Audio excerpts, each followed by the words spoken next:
Olá pessoal, tudo bem? Meu nome é Flávia Claire, eu sou professora da Universidade de Iguaçu. Sou professora do curso de Medicina Veterinária de Clínica Médica de Animais de Companhia. Sou médica veterinária formada pela Universidade Federal Fluminense, com mestrado e doutorado pela Universidade Federal Rural do Rio de Janeiro em Medicina Veterinária, área de concentração Clínica Médica de Pequenos Animais, dermatologia veterinária. Hoje nós vamos conversar um pouquinho sobre o diagnóstico diferencial de prurido em cães. Prurido significa coceira.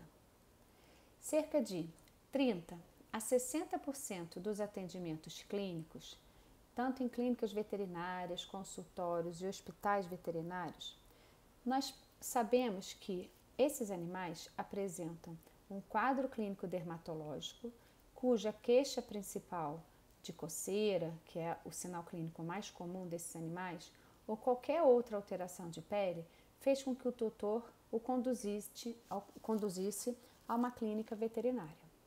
Porém, muitas das vezes, esses animais apresentam alterações cutâneas, mas são observadas num banho, numa tosa ou até mesmo num procedimento eletivo de cirurgia.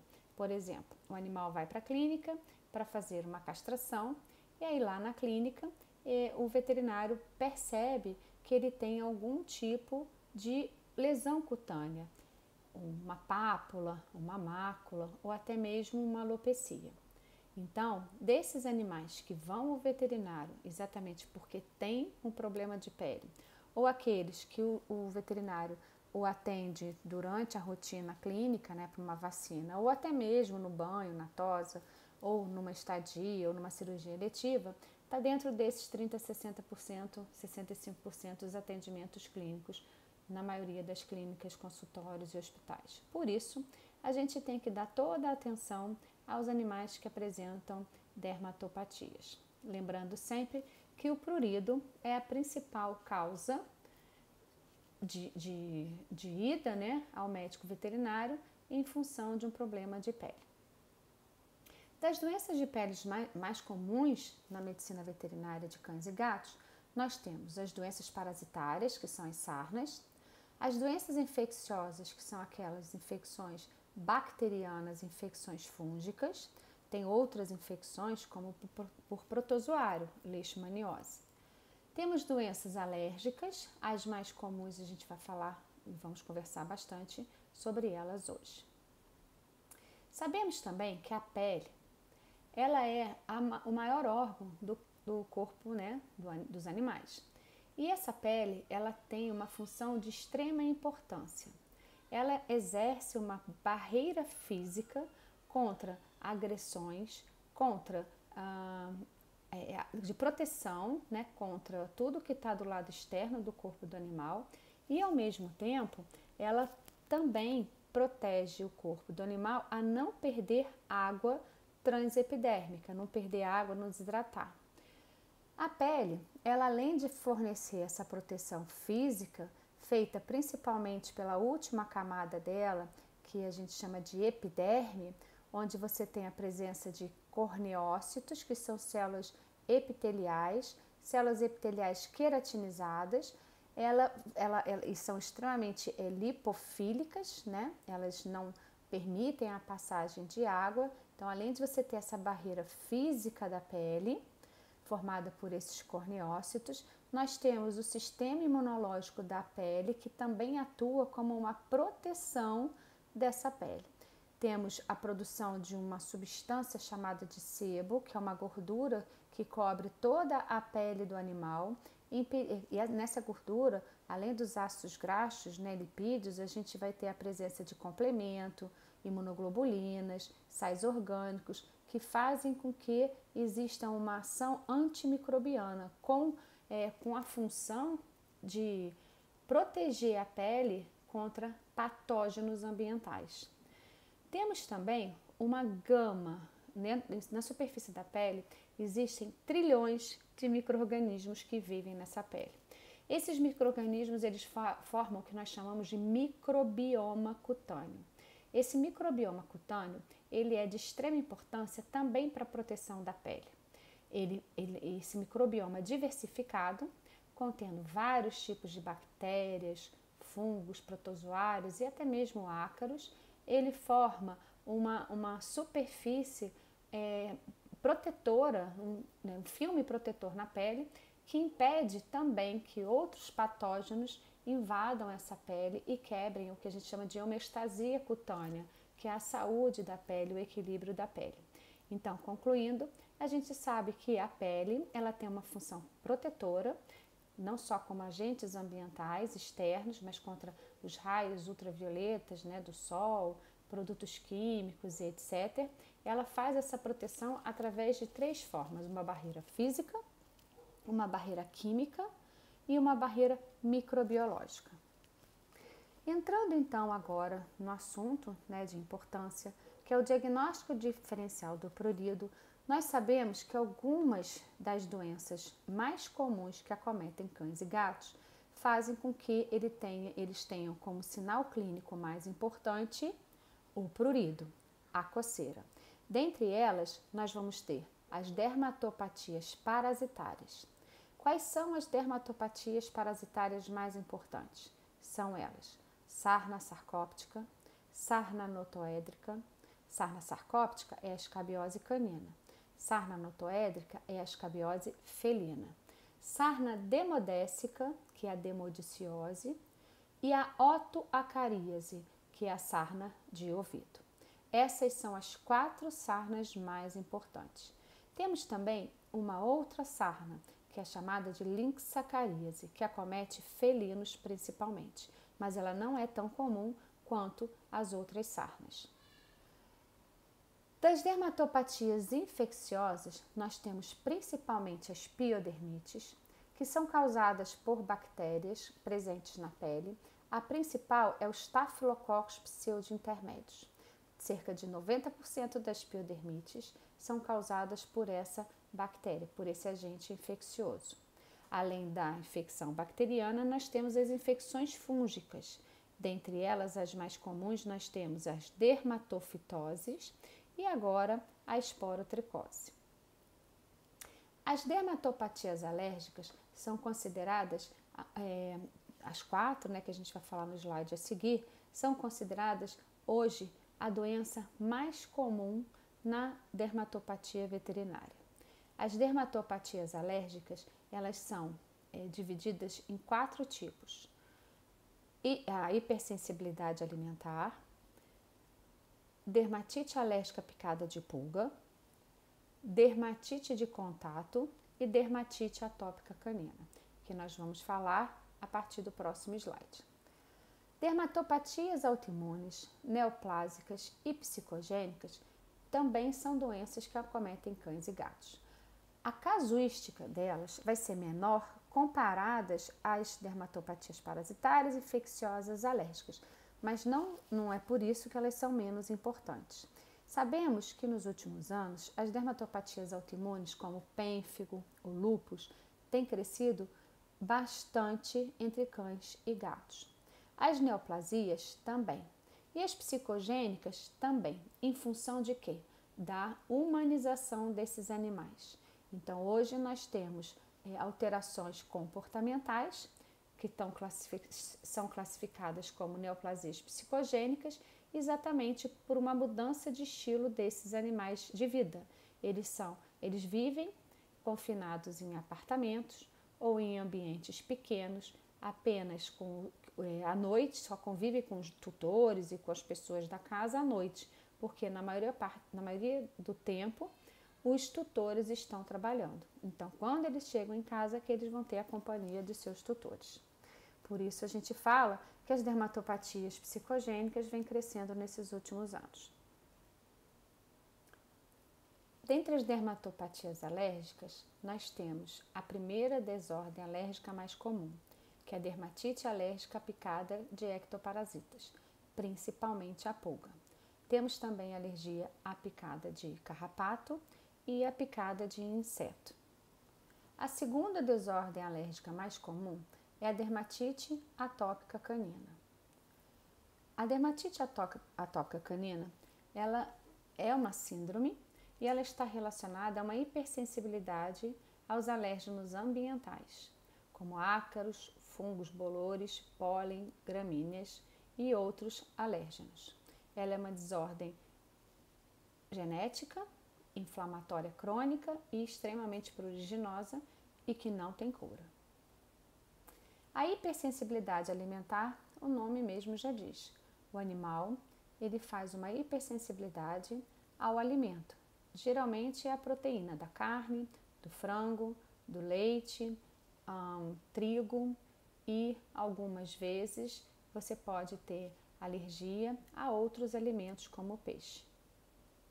A dermatite de contato é a quarta a doença alérgica, onde o animal apresenta alterações cutâneas no local que tem contato com algum objeto ou produto químico. Então, é aquele animalzinho, né, aquele cão ou gato, que usa uma coleira.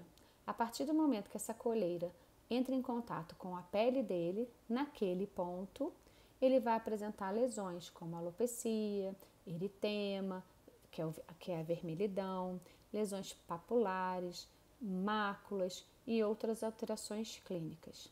Pode ser também causada por um pratinho de comida de plástico ou até mesmo com o uso de produtos tópicos, pipetas ou qualquer shampoo, enfim, existe uma gama de objetos e substâncias químicas que podem levar à dermatite de contato.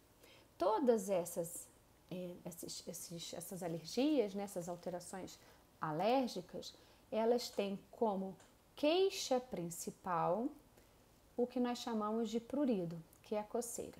O que é a queixa principal? Queixa principal é o motivo pelo qual o tutor levou o animal ao médico veterinário. Então, é importante que você sempre tenha na sua ficha clínica a anotação de queixa principal, o motivo pelo qual o tutor levou esse cão ou esse gato ao médico veterinário.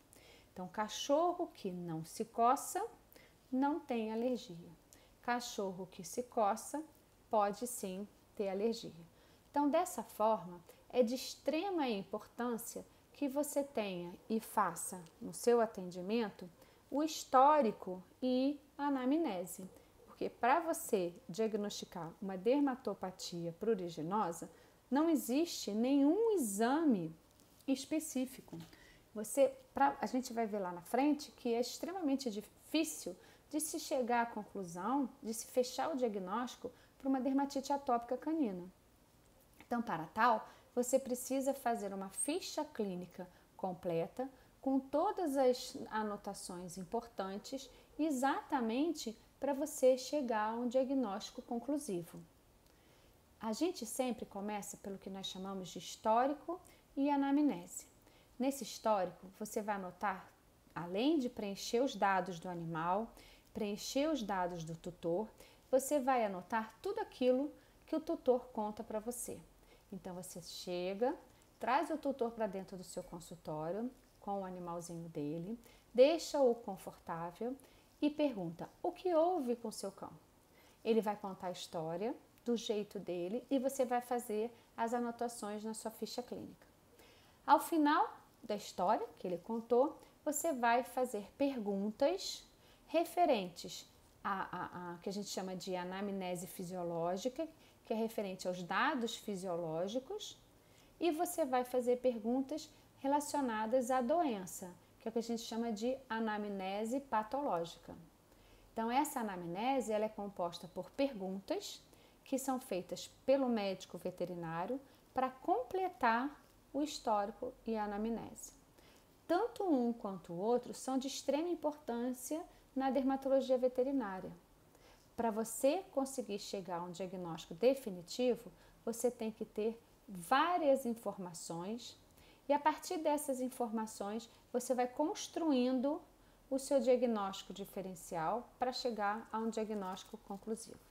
Depois que você tem todas essas informações anotadas, só para vocês terem uma ideia, num atendimento que eu faço na clínica, eu perco no mínimo 30 minutos fazendo histórico e anamnese. São feitas mais de 40 perguntas durante o histórico e a anamnese. E aí sim, terminei meu histórico anamnese, eu vou passar para quem? Para o exame físico. Durante o exame físico, eu tenho que lembrar que mesmo que o cãozinho tenha vindo por conta de um problema dermatológico, eu preciso examiná-lo como um todo. Então, eu vou fazer inspeção de mucosas, palpação de linfonodos, avaliação da boca e dos dentes, avaliação das orelhas, dos olhos, medição de temperatura, aferição de pressão, se tiver um aparelho de pressão para cães e gatos na sua clínica, ausculta cardíaca, ausculta pulmonar. Depois que eu faço uma inspeção de unhas, coxa implantar, e depois que eu faço, esse exame físico geral, aí sim eu vou fazer o exame físico dermatológico. Nesse exame físico dermatológico, eu vou prestar atenção nas lesões, para classificá-las em lesões primárias e lesões secundárias. As lesões primárias são aquelas que aparecem antes, logo no início da doença cutânea. As lesões secundárias são uma continuação do processo da doença cutânea. Essas lesões secundárias elas vão acontecer depois de 7, 15 e até mesmo 3 meses após a instalação da dermatopatia. Acabando o exame físico, observando a pele, o pelame desse animal, fazendo a anotação de todas as informações nessa ficha clínica, todas as lesões cutâneas observadas, como pápula, mácula, pústula, crosta, colarinho epidérmico, hipotricose, alopecia, hiperqueratose, hiperpigmentação, liquenificação, seborreias, queratinização, lesões ulceradas, bolha, vesículas, enfim. Existem várias lesões primárias e secundárias. Depois que eu fizer todo esse exame físico, aí sim eu vou partir para os exames complementares. Os exames complementares, eles são de extrema importância e você não pode pular essa etapa na dermatologia veterinária. Nós precisamos fazer os exames complementares. Se você não tem um microscópio na sua clínica ou na clínica que você trabalha, será necessário você conseguir trabalhar com um laboratório que te dê suporte técnico, que te dê liberdade para discutir os seus casos clínicos. Então, nesses exames complementares, existem 3 exames que não podem faltar na sua rotina clínica. São eles: raspado de pele, tricografia e citopatologia. O raspado de pele, ele pode ser feito de 3 formas. Existem 3 raspados de pele: raspado de pele superficial, raspado de pele profundo e raspado pela fita de acetato. Eu faço um raspado de pele que eu chamo de raspado de pele combinado Flávia Claire, onde eu utilizo os 3 métodos num só. A trigografia é o estudo do pelo e a citopatologia é o estudo das células, onde eu vou fazer a coleta através de imprint, suave, punção aspirativa por agulha fina ou capilaridade. Vou depositar esse material numa lâmina de vidro, esperar secar, corar por um método rápido, chamado método panótico de coloração, secar a lâmina e visualizá-la ao microscópio. Nesse exame, eu vou ver se tem infecção bacteriana, infecção fúngica, células neoplásicas, células acantolíticas, neutrófilos, macrófagos, linfócitos, eosinófilos, células inflamatórias, enfim, nesse exame eu vou tentar evidenciar se é um processo infeccioso, inflamatório, neoplásico e etc. Então vamos lá, no raspado de pele. É muita coceira, tadinha. Essa é uma cadelinha que está com sarcóptica. E a gente está fazendo a coleta do material através de raspado de pele. Tá acabando já. Calma aí. E vocês reparem que conforme a gente coça a orelha, Duvido que ela eu usei balança a mais. patinha. Tem que ter. Você vai adorar ver isso, Ana. Aqui, Flávio, olha. Peraí. E aqui é o raspado. Uma fita de acetato. Tá ruim pra todo mundo, Fred. Pronto, pode parar de falar. Inclusive pra nós. Calma. raspado de pele do Fred, não da menina, nós vamos visualizar aqui o ácaro. Esse é o ácaro, chama-se Sarcoptes scabiei. É o ácaro da sarna sarcóptica. Ele está andando, ele está preso num durex, mas esse é o ácaro. Então, vocês veem aqui o ácaro Sarcoptes scabiei. Já esse aqui, esse cãozinho, apresenta um outro quadro de doença parasitária, que é chamada de demodiciose. A causa é a sarna demodécica, que é esse ácaro em forma de jacaré, também visualizado no raspado de pele. Então, aqui eu tenho raspado de pele e aqui eu tenho outro raspado de pele. Um outro raspado de pele e a seta apontando para os ácaros, que chama, o nome desse ácaro é Demodex canis. Sarcoptes scabiei, esse redondinho, e Demodex canis. Tudo bem? Na citopatologia, a gente vai ver um outro filminho, onde a coleta ela é feita de uma área crostosa. Remove-se delicadamente a crosta na lateral da lesão e faz o imprint, encosta a lâmina de vidro sobre a pele. Pode ser feito também de uma pústula.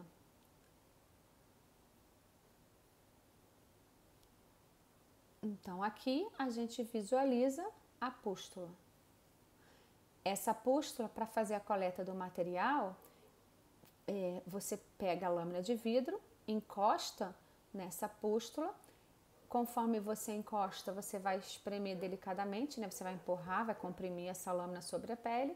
E aí, essa pústula rompendo-se, você consegue observar, depois de fazer a coloração da lâmina, você vai observar o que nós vemos aqui, um neutrófilo, e dentro do neutrófilo, vários cocos, que são cocos do Staphylococcus sp, provavelmente o pseudo-intermédio. Nessa outra figura aqui, uma imagem, né? Você pode ver vários pontinhos, vários cocos e células descamativas. Esses são os corneócitos, ó. Um corneócito grande aqui, outro aqui, outro aqui. Um outro quadro diferente desse, né? Aqui eu tenho um quadro infeccioso, e aqui eu tenho um outro quadro onde a pele é extremamente untuosa, úmida, seborreica, oleosa. E quem está presente? Também a citopatologia, tá bom, gente? A malacese. Então, essas estruturazinhas que parecem um pino de boliche, uma pegada, cada um dá um nome, né? São estruturas fúngicas, leveduriformes, e o nome desse agente etiológico é Malassezia sp, ou na maioria dos casos é Pachydermatous, mas pela citopatologia você não pode classificar quanto a espécie, certo? Apenas o gênero. Tudo bem?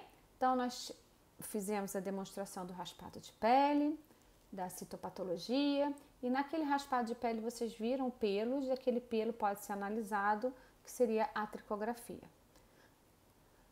Bom, então o cachorro, aqui, nesses próximos slides, a gente vai fazer o que nós chamamos de fluxograma para diagnóstico de doença alérgica, correto? Então, esse fluxograma, ele vai, de passo a passo, eu vou explicando para vocês entenderem como que nós chegamos a um diagnóstico das diferentes doenças alérgicas. Então, o cachorro, ele chega no seu consultório, na sua clínica, no seu hospital veterinário, apresentando coceira, queixa principal, coceira. Faremos sempre 3 exames: raspado de pele, citopatologia e tricografia. A partir do momento que eu tenho raspado de pele positivo, ótimo, eu estou diante de uma sarna. Pode ser uma sarna sarcóptica, uma sarna notoérica em gato, ou pode ser uma sarna demodécica. A partir do momento que eu tenho raspado de pele positivo, eu faço um antiparasitário. Dos antiparasitários que nós temos hoje no mercado, o antiparasitário mais seguro, que tem escrito na bula, que é para a sarna, é o Simparic. o Simpari, que é uma isoxazolina, cujo uma única aplicação dura 30 dias. Ele faz controle de pulgas e carrapatos e também de ácaros. Porém, o seu raspado de pele deu negativo. Nós sabemos que cerca de 50 a 70% dos raspados de pele para sarna sarcóptica, para escabiose, pode ser negativo. Então, quando eu tenho raspado de pele negativo, eu posso ter um falso negativo. Por isso, independente do seu raspado de pele, se deu positivo ou se deu negativo, eu vou ter que fazer quem? Um antiparasitário, correto? Então, seu cachorro chegou na sua clínica com coceira, primeiro passo a ser dado, a primeira medida a ser tomada é fazer um antiparasitário. Fiz a minha citopatologia, encontrei piodermite, estafilococcus ou a malacesiose. Então, eu tenho um quadro de piodermite ou malacesiose. Tanto um quanto o outro, na maioria das vezes, eles são doenças infecciosas secundárias e não primárias. Tanto o Staphylococcus pseudointermédio como a malacésia, eles vivem na pele do cão, eles moram ali. Então, se eles estão se multiplicando, é porque existe uma doença de base que está permitindo com que esses micro-organismos se multipliquem. Por isso, o que eu tenho que fazer é entrar com tratamento tópico. Se o tratamento tópico, durante esse atendimento, eu vejo que não vai ser o suficiente para controlar essa infecção secundária, aí sim eu vou usar um tratamento tópico associado ao sistêmico. Mas, gente, eu deixo aqui uma colocação muito importante. Não se faz mais antibiótico-terapia oral para piodermite de superfície e piodermite superficial. Então, a foliculite bacteriana, que é a piodermite mais comum na clínica de cães, ela não precisa ser feito o antibiótico oral. Não há necessidade de tratamento oral com antibiótico para piodermite superficial. O antibiótico tópico ou o antisséptico, que é a melhor opção, tópica, para tratamento de foliculite, ela é extremamente eficaz e é o que é preconizado aqui no Brasil e no mundo inteiro.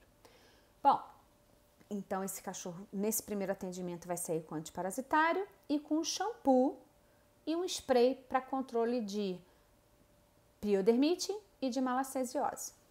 A tricografia. Se eu fiz a tricografia e encontrei pelos tonsurados ou artroconídeos, eu faço uma cultura fúngica, se houver necessidade. Eu só faço se eu encontro artroconídeos. Artroconídeos são estruturas fúngicas. Agora, se eu tiver só pelos tonsurados, eu não preciso fazer cultura fúngica. Retorno em 4 semanas. Então, eu prescrevi, lembra, um antiparasitário, um tratamento tópico com shampoo e uma substância,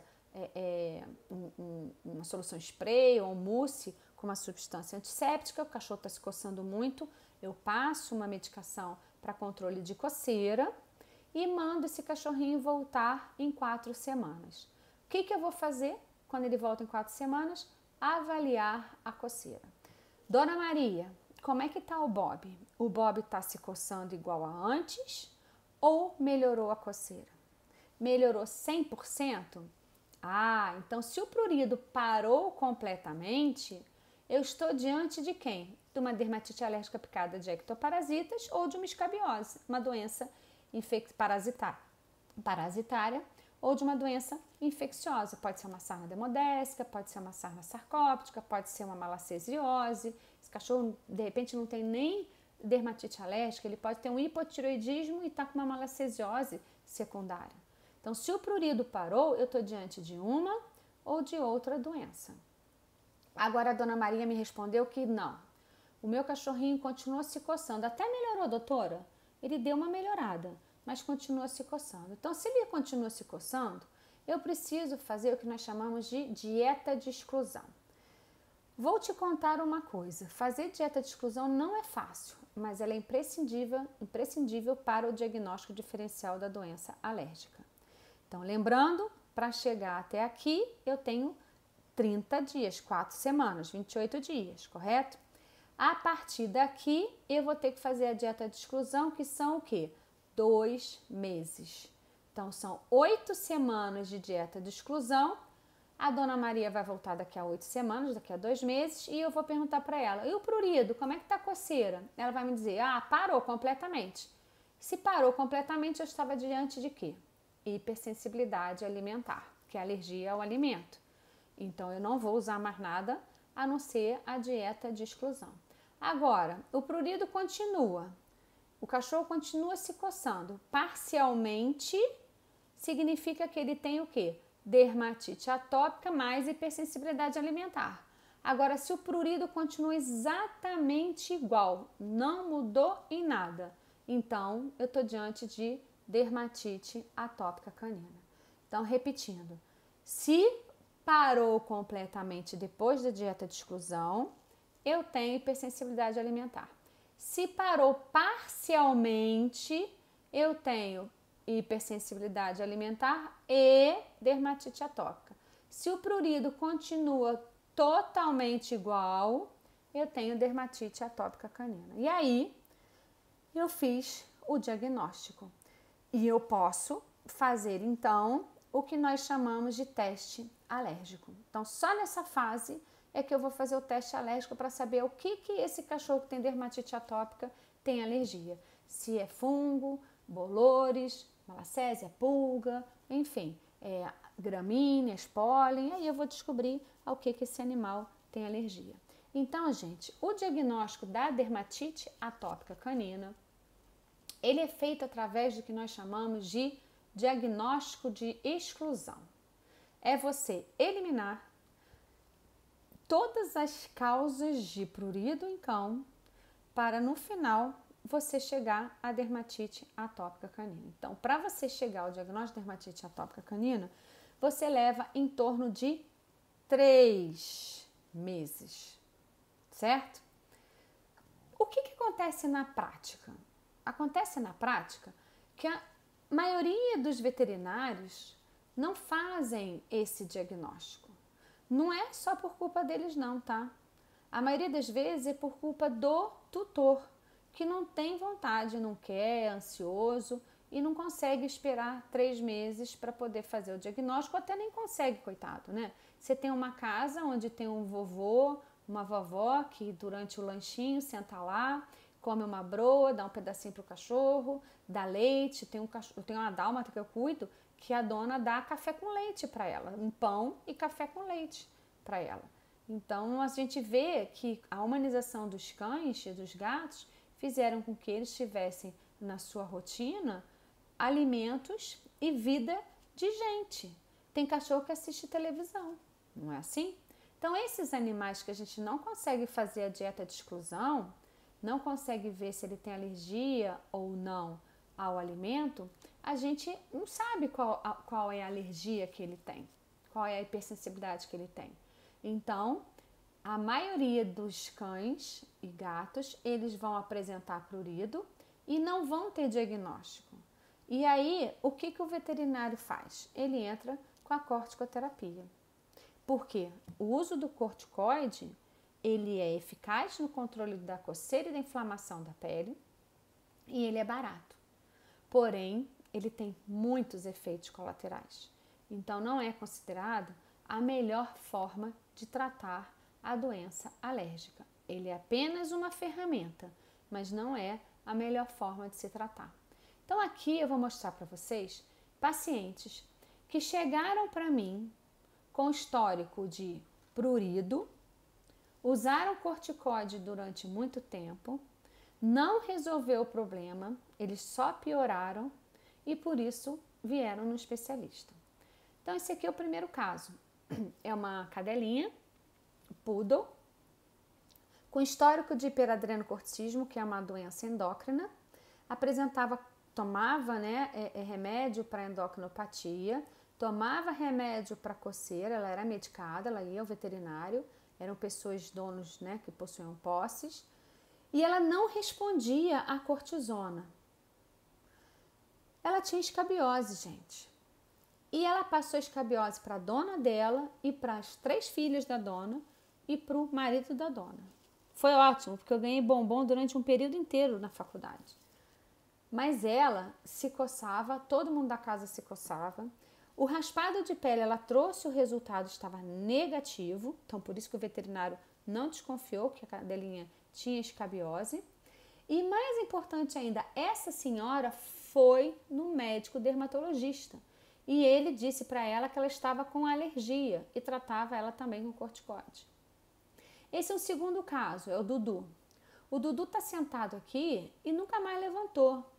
Foram aplicados nele, aqui ele tem mais ou menos uns 10 meses. Ele usou corticoide injetável, o nome chama-se Depomedrol. Foi aplicado nele 6 injeções de Depomedrol, uma vez por mês para controle da coceira. E ele ficou assim. O raspado de pele, negativo. E o dono achava que ele tinha o quê? Alergia. O veterinário achava que ele tinha o quê? Alergia. E tanto a Mel quanto o Dudu tinham escabiose. Então, primeira coisa que você vai fazer, mesmo com raspado de pele negativo, é tratar a doença parasitária. Então, a Mel, para você ver como é que ela ficou depois do tratamento, e o Dudu, para você ver como é que ele ficou depois do tratamento. Na mesma posição, porque ele nunca mais andou. A corticoterapia em altas doses, ela leva uma atrofia muscular devido ao catabolismo proteico, que em cão, como ele era muito jovem, ele perdeu completamente a massa muscular. E aí ele tinha que fazer muita fisioterapia para voltar a caminhar. Esse é um outro filhotinho, onde ele apresenta lesões alopécicas, crostosas, generalizadas, cabeça, tronco e membros, que tinha o quê? Sarna demodésica. Então, logo no início do tratamento e depois, na fase de hoje, nos dias de hoje, ele na fase adulta. Então, precisamos sempre tratar as doenças parasitárias. Esse outro caso, da mesma forma que a Mel e o Dudu, é uma pitbullzinha, veio para mim com histórico de alergia. Só que ela não tinha alergia. Foi feito um monte de antibiótico, cefalexina, foi feito prednisolona, né? Não sabe o que tem? Damicortem. Já ouviram falar nessa frase, né?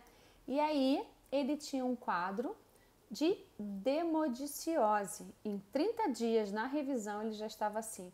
Olha, se vocês olharem, ela, uma menina, se vocês olharem o paninho, né, que o tutor trouxe ela para a clínica, todo cheio de sangue. Essa cachorrinha estava com febre, de tanto que ela se coçava, a pele toda infeccionada, ela tinha um quadro de celulite já, né, de uma infecção do subcutâneo. 30 dias depois, aí, ela linda. Tratar as infecções secundárias, malacesiose, aqui com certeza tem infecção bacteriana também secundária, tá? O Tome e a Cherry, tudo bem? Então a gente tem que tratar. Ah, Flávia, você usou remédio oral? Usei remédio oral e tópico, nesse aqui não, somente shampoo. Então a gente tem que avaliar se precisa de tratamento oral e tópico, ou se apenas o tratamento tópico vai ser o suficiente. Então, tratar sempre as infecções secundárias. 2 cães que vieram para mim, esse aqui está sedado, porque é um pitbull muito bravo, então eu tive que sedar para poder examinar. Ambos vinham sendo tratados como doenças alérgicas, com uso de cortisona em altas doses, e eles apresentavam dermatofitose. Então, aqui eu tenho a Nega, e aqui eu tenho o Steve. Dermatofitose é uma doença fúngica causada por um dermatófito. No caso dessa cadelinha e desse cão, a gente tinha o Trichophyton mentagrophytes. Mentagrophytes. O deles foi o Mentagrophytes. Trichophyton. Bom, vocês viram a importância dos exames complementares. Vocês entenderam que para eu chegar a um diagnóstico definitivo, eu preciso fazer no mínimo 3 exames: raspado de pele, tricografia e cultura fúngica, citopatologia. Nesse caso aqui, que eu tinha uma suspeita de doença fúngica, eu fiz a cultura fúngica, correto? Então, eu vou repetir. Todos os outros pacientes que a gente falou até agora, o método de exames complementares utilizados foram raspado de pele, tricografia e citopatologia em todos. Nesses 2 pacientes, eu fiz raspado de pele, citopatologia, tricografia e cultura fúngica. Foi também feito biópsia de pele nesses 2 pacientes, correto? Essa cadela estava há 1 ano e meio assim, e esse cão há mais ou menos 1 ano assim. E aí eu não queria perder mais tempo, eu fiz uma biópsia de pele, a gente confirmou através da cultura fúngica e através da biópsia de pele a dermatofitose. A desconfiança veio da citopatologia, mas a confirmação veio através dos outros 2 exames complementares. Bom, vamos falar um pouquinho sobre a dieta de exclusão. A dieta de exclusão, ela deverá ser feita de 8 a 10 semanas. Então, vocês pensem o seguinte: eu preciso saber se o cachorro tem alergia ao alimento. Para eu fazer essa dieta, eu tenho que ter em mente o seguinte: tudo que ele comeu até hoje, ele não pode comer. Eu vou ter que encontrar uma fonte proteica natural de carboidrato, uma fonte proteica uma fonte natural, né, de carboidrato, uma fonte natural de proteína, escolher uma de cada e falar para o tutor: olha, Dona Maria, a senhora vai ter que fazer durante 8 semanas comida para o seu cãozinho. Ou você faz batata baroa e coelho, inhame, peixe. Então, eu vou escolher uma fonte de carboidrato e uma fonte de proteína que esse cachorro nunca tenha comido. Lá no Nordeste, a gente não pode oferecer peixe, que é o merluzo e cação. Por que eu não posso oferecer merluzo e cação lá no Nordeste? Porque todo mundo dá peixe para cachorro. Aqui a gente não tem esse hábito de dar peixe para cachorro. O que a gente gosta de dar? Bifinho, né, carne bovina e frango, peito de frango. Então, esse que já vem inclusive na ração, a gente não pode dar. Então, a gente não vai dar uma proteína que ele já tenha comido. A gente vai escolher uma fonte original de proteína que ele nunca tenha comido. Então, quais são as que a gente recomenda? Cação e merluza, coelho, rã, porco, em último caso, mas pode ser feito, tá bom? Então, são fontes proteicas que o cachorro nunca tenha comido. E carboidrato, batata baroa, inhame, batata doce, arroz integral, tá bom? Ah, Flávia, eu posso usar ração hipoalergênica? Pode, você pode usar ração hipoalergênica para fazer essa dieta de exclusão. Só que 30% dos animais, 25% dos animais que usam a ração, como durante a dieta de exclusão, eles podem ter alergia à própria ração, por ter corantes, conservantes, estabilizantes e outras substâncias ali dentro que conservam a ração fresca, né? Então, assim, eu dou preferência nessas 8 a 10 semanas a fazer comida de panela, pedindo para trocar vasilha, não pode ser vasilha de plástico, tem que ser de inox ou vidro. Isso eu vou pedir fazer todas essas recomendações. Mas o meu objetivo principal é só fazer a dieta de exclusão, que é um detox, durante essas 8 semanas. Se o cachorro ficar sem coçar, ótimo, eu entro com uma hipoalergênica, porque aí uma ração hipoalergênica da Rios, da Royal Canin, da Farmina, eu vou ter uma ração que vai estar balanceada e eu não vou precisar me preocupar em encaminhar esse animal para uma nutricionista veterinária para poder balancear o alimento desse cão, tá bom? Então, é importante a gente ter isso em mente. Se o tutor for capaz de dar 8 semanas, exemplo, batata baroa e coelho, ele vai fazer durante essas 8 semanas só isso. Agora o dono vira para você e fala: ai, doutora Flávia, não tem como, eu tenho 3 filhos em casa, como é que eu vou ter certeza que meus filhos não deram um pedaço de bife, um pedaço de biscoito, um chocolate, eu não sei. Aí não tem jeito, desiste, que você não vai conseguir fazer. Então, para você controlar a coceira durante essas 8 semanas, só existe uma medicação que pode ser usada, que é o oclacitinib, que é o Apoquel. E aí, como que são feitos os retornos? Você começa com Apoquel no início, mantém até a 8ª semana. Na 4ª semana, você suspende esse Apoquel 3 dias antes de vir. Lembra lá naquele fluxograma do diagnóstico do prurido que eu falei para vocês que a gente tinha que voltar com esse cachorrinho para uma revisão em 4 semanas? Então, 3 dias antes desse retorno com 4 semanas, vai suspender o oclacitinib, que é o Apoquel. Suspendendo o Apoquel, ele dura só 12 horas na circulação. Então, esses 3 dias o cachorro vai voltar a se coçar ou não, porque não vai ter remédio para coceira. O Apoquel é um remédio para controlar a coceira. Você para de dar, o cachorro vai voltar a se coçar se tiver que coçar. Se eu parar o corticoide fica por mais de 15 dias no corpo do animal. Então, não adianta esse corticoide, tá bom? Bom, aí o cachorro volta, a dona vai falar que ele voltou a se coçar igual ou voltou a se coçar mais ou menos, não tem jeito. Volta a dar o Apoquel, o Clacetinib, e fica até a 8ª semana na dieta. Na 8ª semana o cachorro volta pra gente, 3 dias antes suspende o Clacetinib, e aí você pergunta, Dona Maria, o Bob se coçou? Doutora, foi uma beleza, eu entrei com essa comidinha, parou de se coçar completamente. Qual o diagnóstico? Hipersensibilidade alimentar, correto? Ah, doutora, meu cachorro tá coçando igualzinho, foi parar esse santo remédio, ele voltou a se coçar da mesma forma. Dermatite atópica canina é o diagnóstico. E doutora, deu uma melhorada, ele parou de coçar assim uns 30%, mas continua lambendo a patinha, de vez em quando coça a coceira, ele coçava 10, agora ele coça 5. Então ele tem o que esse cachorro? O Bob. As 2 doenças, hipersensibilidade alimentar e dermatite atópica canina. Se ele tem a hipersensibilidade alimentar ou a dermatite atópica induzida por alimentos, que é como a gente está chamando hoje, ele vai ter que ser mantido na dieta. Ou migra para uma ração hipoalergênica ou vai para o nutricionista veterinário, porque eu não posso manter ele com batata baroa e coelho para o resto da vida. Tudo bem? Bom, esse aqui, né, esse slide, mostra para vocês vários cãezinhos apresentando dermatite atópica canina. Então, vocês veem nesses dois, né, no Félix também, que ela é uma doença extremamente agressiva, né? É uma doença que o animal ele não tem qualidade de vida. O cachorro ele se coça o dia inteiro. Olha o grau de eritema e liquenificação. Você observa que a pele inflamada, você bota a mão, ela está quente, ela está fervendo. Esse cão, ele não tem uma qualidade de vida. O Tommy não tem qualidade de vida.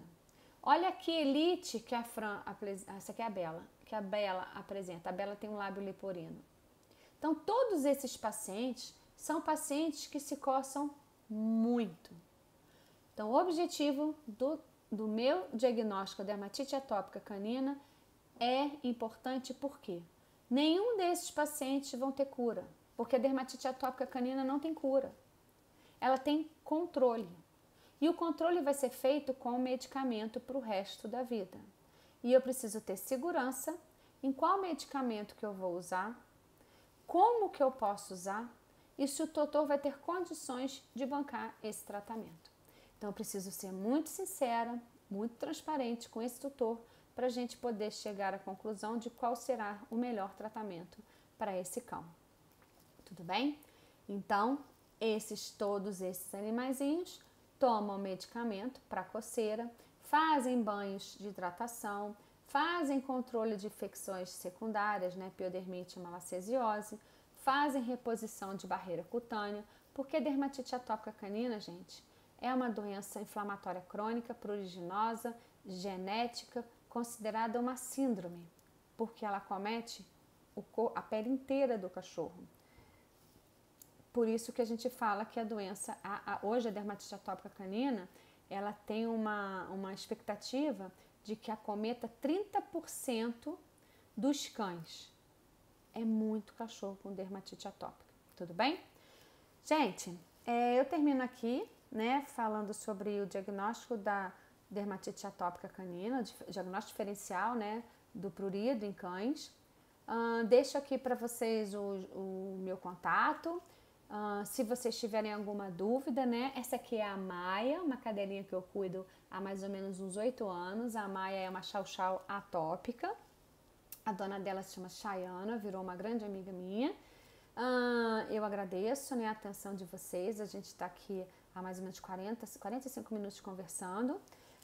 E aqui são os meus contatos, meu e-mail. Se surgir alguma dúvida, se vocês quiserem conversar mais alguma coisa, perguntar sobre criar, né? De repente vocês querem mais alguma palestra para falar só de tratamento, aí a gente conversa, tá bom? Um beijo para vocês e fiquem com Deus.